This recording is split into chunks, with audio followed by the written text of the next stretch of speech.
Sorotan berita setakat jam 2 petang, Rabu 17 Disember 2025. Penganalisis politik berkata rombakan jemaah menteri terbaharu Perdana Menteri Anwar Ibrahim mencerminkan satu penyesuaian semula yang menyaksikan kedudukan UMNO lebih kuat, manakala DAP dilihat kehilangan pengaruh. Azmi Hassan dari Akademi Nusantara menyifatkan kedudukan DAP dalam rombakan jemaah menteri itu umpama turun taraf.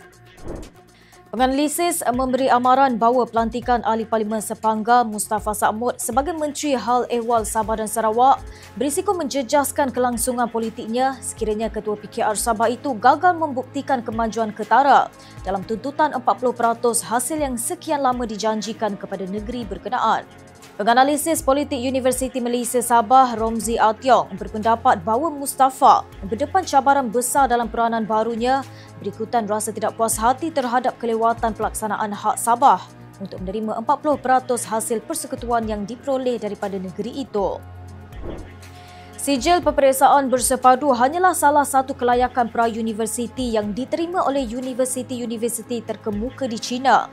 Namun ia kekal sebagai laluan penting bagi pelajar yang merancang untuk melanjutkan pengajian di negara itu menurut 3 kumpulan alumni dari Universiti Peking, Universiti Tsinghua dan Universiti Shanghai Jiao Tong.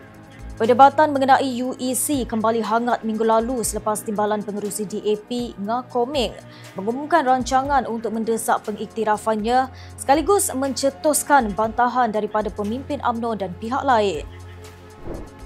Pelantikan Adam Adli Abdul Halim sebagai pemangku Ketua PKR Melaka tidak akan memberi kesan signifikan pada parti itu menuju pilihan raya dijangka diadakan hujung tahun depan atau selewat-lewatnya 2027.